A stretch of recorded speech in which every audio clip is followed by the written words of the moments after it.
মধ্যপ্রাচ্যের উত্তেজনা নিয়ে রাশিয়ার কড়া প্রতিক্রিয়া। ইরানকে ক্ষমা চাইতে হবে, আলিয়েভ। ইরান যুদ্ধে হুতিরা যে কারণে এখনই যোগ দিচ্ছে না। যুক্তরাষ্ট্রকে বিমান ঘাঁটি দিল ফ্রান্স। মধ্যপ্রাচ্যে চলমান উত্তেজনা নিয়ে কড়া প্রতিক্রিয়া জানিয়েছে রাশিয়া। বুধবার ৪ মার্চ এক বিবৃতিতে রাশিয়ার পররাষ্ট্র মন্ত্রণালয় জানায়, ইরানে হামলার মাধ্যমে যুক্তরাষ্ট্র ও ইসরায়েল আরব দেশগুলোকে সংঘাতে জড়িয়ে দিতে চাইছে। বিবৃতিতে বলা হয়, যুক্তরাষ্ট্র ও ইসরায়েল এমন পরিস্থিতি তৈরি করেছে যাতে ইরান পাল্টা হামলা চালাতে বাধ্য হয়। এর ফলে মধ্যপ্রাচ্যের কিছু দেশে লক্ষ্যবস্তুতে আঘাত হেনেছে তেহরান, যেখানে মানবিক ও বস্তুগত ক্ষয়ক্ষতির ঘটনা ঘটেছে। এই ঘটনায় মস্কো গভীর দুঃখ প্রকাশ করেছে বলেও বিবৃতিতে উল্লেখ করা হয়। রাশিয়ার দাবি, বর্তমান পরিস্থিতি মূলত এমনভাবে তৈরি করা হয়েছে যাতে আরব দেশগুলোকে এই সংঘাতে টেনে আনা যায়।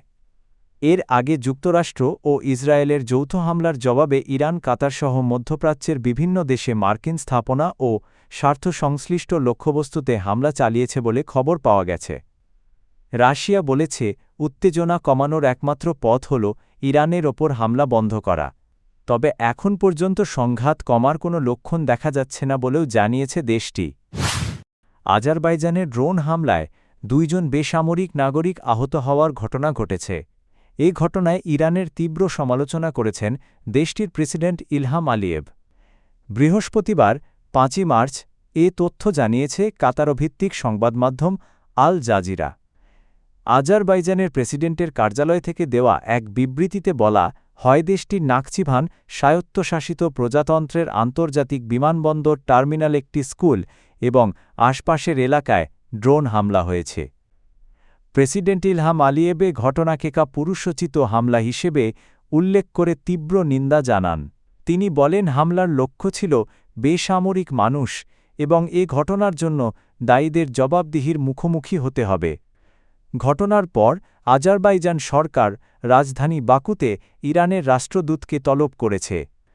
তবে ইরান এক বিবৃতিতে দাবি করেছে, আজারবাইজানে কোনো ধরনের ড্রোন হামলার সঙ্গে তারা জড়িত নয়। ইরানের সঙ্গে যুক্তরাষ্ট্র ও ইসরায়েলের চলমান সংঘাতে ইয়েমেনের হুতি আন্দোলন এখনও সরাসরি জড়ায়নি। তবে পরিস্থিতি অনুযায়ী তারা তেহরানের পক্ষে যুদ্ধে যোগ দিতে পারে বলে ধারণা করছেন বিশ্লেষকরা। পর্যবেক্ষকদের মতে, হুতিরা বর্তমানে পরিস্থিতি পর্যবেক্ষণ করছে।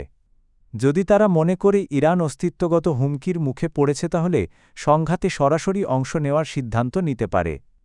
অ্যাডেনাল গাদ পত্রিকার সম্পাদক ফাতেহি বিন লাজরেক মিডল ইস্ট আইকে বলেন, ইরানের মুখোমুখি হওয়া চ্যালেঞ্জের ওপর ভিত্তি করেই হুতিরা তাদের অবস্থান নির্ধারণ করবে। যুক্তরাষ্ট্র ও ইসরায়েলের হামলার পর প্রথম বক্তব্যে হুতি নেতা আব্দুল মালিক আল হুতি ইরানের প্রতি সমর্থন জানালেও সামরিক সহায়তার প্রতিশ্রুতি দেননি। ইরানের সর্বোচ্চ নেতা আলী খামেনির মৃত্যুর পরও তিনি সংক্ষিপ্ত বিবৃতিতে সমবেদনা জানান, কিন্তু সামরিক পদক্ষেপের ঘোষণা দেননি। হুতিরা নিজেদের প্রতিরোধের অক্ষ নামে পরিচিত একটি আঞ্চলিক জোটের অংশ হিসেবে দেখে। এই জোটে লেবাননের হিজবুল্লাহ, ফিলিস্তিনের হামাস এবং ইরাকের কয়েকটি সশস্ত্র গোষ্ঠী রয়েছে। বিশ্লেষকদের মতে, ইরানের সমর্থনে পাওয়া ড্রোন, ব্যালিস্টিক ক্ষেপণাস্ত্র ও সামরিক সহায়তা হুতিদের শক্তি অনেক বাড়িয়েছে।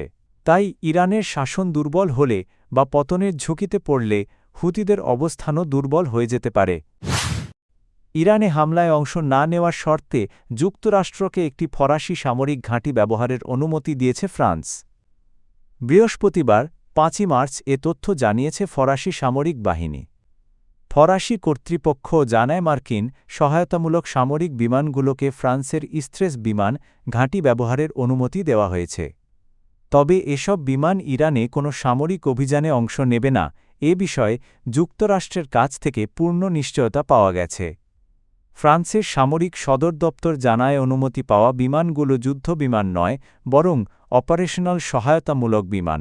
এগুলো কেবল আঞ্চলিক অংশীদারদের প্রতিরক্ষায় সহায়তা করবে।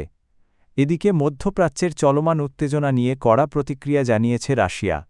দেশটির পররাষ্ট্র মন্ত্রণালয় বলেছে, ইরানে হামলার মাধ্যমে যুক্তরাষ্ট্র ও ইসরায়েল আরব দেশগুলোকে সংঘাতে জড়িয়ে দেওয়ার চেষ্টা করছে। রাশিয়ার মতে বর্তমান পরিস্থিতিতে উত্তেজনা কমানোর একমাত্র পথ হল ইরানের ওপর সামরিক হামলা বন্ধ করা।